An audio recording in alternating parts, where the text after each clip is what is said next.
एक छोटे से गांव की लड़की थी, नूर। उसके पास एक पुरानी सी डायरी थी जो उसके पिता ने उसे तब दी थी जब वो सिर्फ 10 साल की थी। उस डायरी में वो रोज़ अपने सपने लिखती। मैं एक दिन पूरी दुनिया को प्रभावित करूंगी, ये उसका सबसे पसंदीदा वाक्य था। वक्त बीतता गया, मुश्किलें बढ़ती गईं।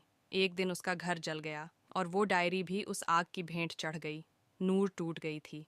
उसके सपने, उसके शब्द, हर उम्मीद उस डायरी के साथ जल गई थी। लेकिन फिर एक दिन उसे इंस्टाग्राम पर एक मैसेज आया। एक लड़की ने लिखा, नूर, मैंने आपकी पहली वीडियो देखी, आपने मेरी ज़िंदगी बदल दी। नूर ने फिर से लिखना शुरू किया, लेकिन इस बार यूट्यूब पर, दुनिया के लिए। और आज जब आप ये कहानी सुन रहे हैं, उसके पास एक नई डायरी है।